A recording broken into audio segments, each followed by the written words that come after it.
nasisirang nuclear plant sa Japan. Mga Pinoy sa Japan nangangamba na sa kanilang kaligtasan.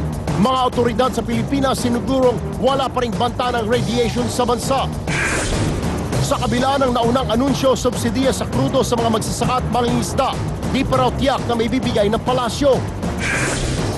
Dahil sa pag-aalburuto ng Bulkang Taal, mga mangingisda na paaga ang panghuhuli. Pero mga huling isda, lasang lupa na.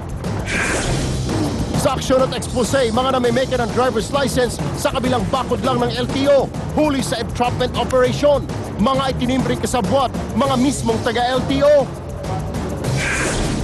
Mga magulang na hindi mapaaralin ng kanilang mga anak sa elementary at high school, ipapakulong sa QC base sa isang ipinapasang resolusyon. Sa Aksyon Metro, pulis na ayaw magbayad ng parking fee, inireklamo ng mga barangay tanod sa Pasay.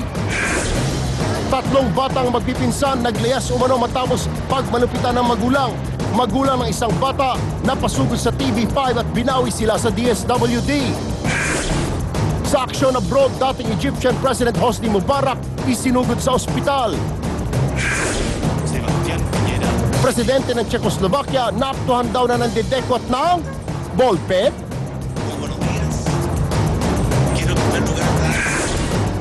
Fans ni na Prince William at Kate Middleton, kanya-kanyang gimmick na ireregalo sa royal couple. At sa aksyon showbiz, Ann Curtis, strict nga ba sa kanyang nakababatang kapatid na si Jasmine? Sa Makata Super Video! Mga wrestlers naman sa Japan, idolohin ang kasipagan!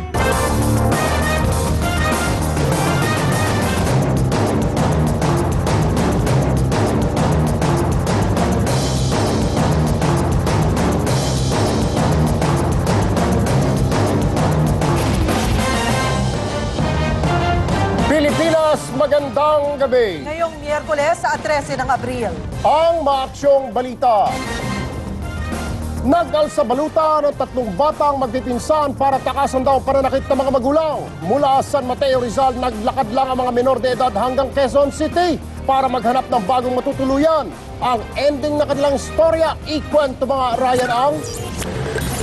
Alas 8:30 kagabi, nang dalhin sa QCPD Station 10 ng isang tindera ng lumpia ang 3 batang ito. Bakas ang pagod sa mga bata na may edad 10, 10 at 12. Bitbit nila ang isang plastic bag na puno ng damit. Kwento nila, magpipinsan sila mula sa San Mateo Rizal. Naglayas daw sila dahil sa pagkamalupit umano ng kanilang mga magulang. Kahapon pa ng umaga umalis sa mga bata sa kanilang bahay. Maghapon sila naglakad, suot ang kanilang mga tsinelas hanggang makarating sila sa Quezon City. Inihatid sila sa tanggapan ng DSWD sa QC ng ilang miyembro ng media. Pero pagdating sa DSWD, hindi agad tinanggap ang mga bata. Sa nayon ng kabataan sa Mandaluyong daw tina-turnover ang mga gaya nila. Pinagdalahan ninyo is the Reception and Study Center for Children. And this one serves children 0 to 7 years old. So yung mga services doon at mga activities are for 0 to 7 years old. Kaya these children ay nirefer sa nayon ng kabataan kung saan doon ang kinakater naman doon at ina-accept ng mga bata ay yung 8 years old above. Napanood ang report na ito ng kapitbahay ni Gina Marilu Repia sa programang Sa Puso 5, kaya agad siya nagpunta sa opisina ng TV5. Si Ginang Repia ang nanay ng batang lalaki at siya rin kumukop-kop sa 2 babae. Aminado siya na sasaktan ng mga bata, pero ito ay para disiplinahin lang sila. Biniyulan daw na anak ni lalaki ang 2 pang bata para maglayas. Sinungaling po siya. Kahit kapitbahay namin, tiyahin ko magpapatunay kung anong ginagawa niya sa akin. Sobra yung ginagawa niya sa akin. Halos lahat ng pabor binibigay ko sa kanya. Sinamahan ng News 5 si Ali Marilu at ang mga barangay tanong sa tanggapan ng DSWD sa QC. Makalipas na 1 oras, hindi naman nabigo si Ali Marilu at kasama niya lumabas ng compound ang mga bata. Saya na ako kasi nakita ko na yung mga anak ko. Ayun, umiyak sila. Nagkaanuhan ng mga problema. Kala daw nila, yayaman sila pag nakarating sila dyan. Sa nangyaring ito kay Marilu at sa kanyang anak, nangako ang ginang na masaalagaan ng mga bata.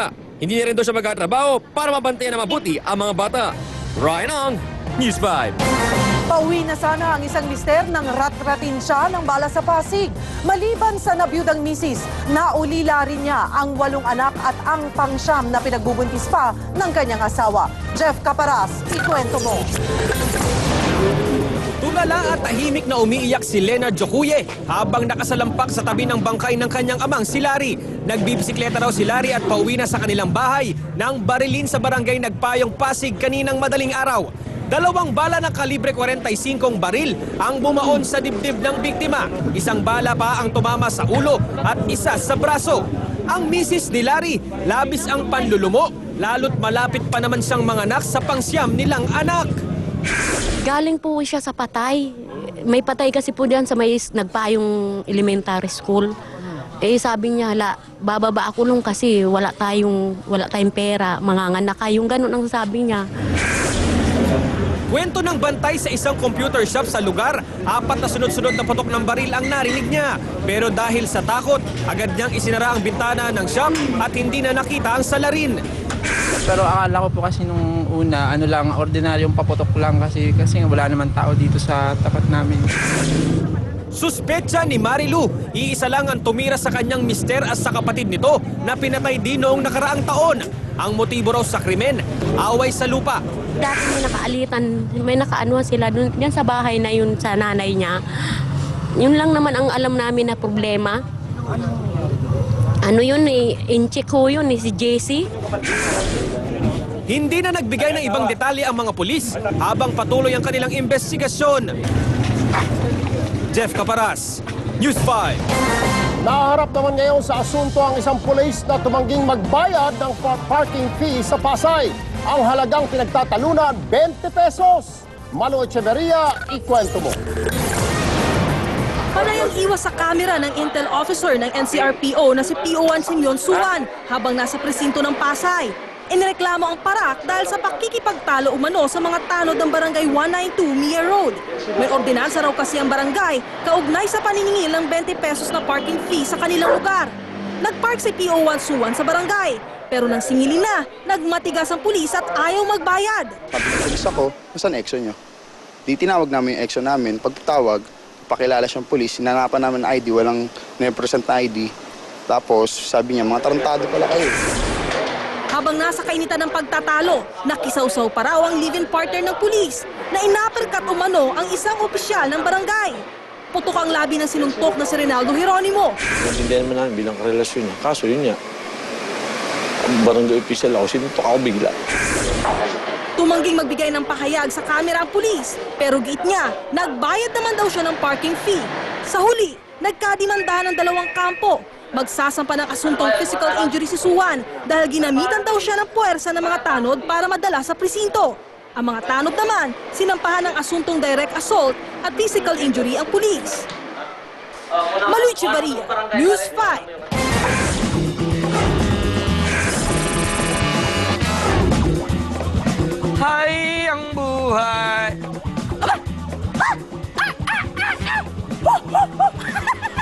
Nandiyan ka na naman. Napakasipag talaga nitong aking kaibigan. Pero may kasalanan ho ako rito eh. Tingnan naman yung ngipin, no? Parang basurahan. Kasi po, hiniram ko yung sipilyo na kasi hindi ako nakakabili eh. O eto na, sasauli ko na. At para bilang ganti, ako na rin magtutuot sa'yo. Alam niyo ba, napakasipag po nito. Kahit ganito yung tsura nito, ito po alam niyo ba meron pa po itong pinsan na nagtatrabaho sa isang restaurant. Naku, yan ang inyong masisilayan. Inyo na pong tingnan. Sa Utsunomiya, Japan! Sa isang restaurant, matching ang tauhan! Si Yak-chan, super cute na tingnan! Naku, akala ko ng customers, anak ko sila. Pero ayon sa batas, pwede lang silang mag-work ng 2 oras! Amazing! Amazing! Napakasipag talaga ng monkey na yun ah. Pero wala naman ng panamayan dito ko sa kaibigan kong ito. Pare, long time no kasi. Alam mo, namiss na kita. Alam mo, namimiss ko nitong amoy mo nito. Ang baho mo pa rin talaga. Pero ito po, gusto kong kasama. Dahil pagkatabi ko po ito, umaangat ho yung aking gandang lalaki sa wakas. At ito nga po pala ay si Kansi. Ito po ang pinakamatapos pinakamatalino, take note, pinakamatalinong unggoy sa buong mundo. Kaya ho niya kasi magsalita ng 450 na salita sa pamamagitan lamang ng pagbasa dito nga po sa computer pag itinuro ng kanyang naging instructor po na si Dr. Sue Rambo. At syempre, 30 hanggang 40 pong salita dito ay ginagamit niya sa pang-araw-araw ng buhay. Kaya naman po siya ay nagkaroon ng record na pinakamatalinong unggoy sa buong universe. Hindi po ba? Ito pa rin po si Makata. Nagbibigay na naman ng okasyon, impormasyon, leksyon, katabi ang unggoy na walang reaksyon. Dito lang sa aksyon! Woo! Susunod sa aksyon, mga bagong graduate ng SWAT course nagpakitang gilas sa pagresponde sa hostage situation. Dalawa sa kanila, babae. Mga nahuhuling isda sa lawa ng Taal, nag-iiba na ang lasa? Mga namimeke ng driver's license na booking sa Quezon City. Abangan yan sa expose at aksyon. At Ann Curtis, overprotective na ate raw kay Jasmine? Para sa lahat na to, isang sachet lang. Patak, pahid, buhos. Konting kusot, ay ayos. Liquid detergent. May dobling power ng powder. Getting rid of puff, burnt-on stains can be hard work, but I use new Sif Cream. New Sif Cream contains millions of microparticles.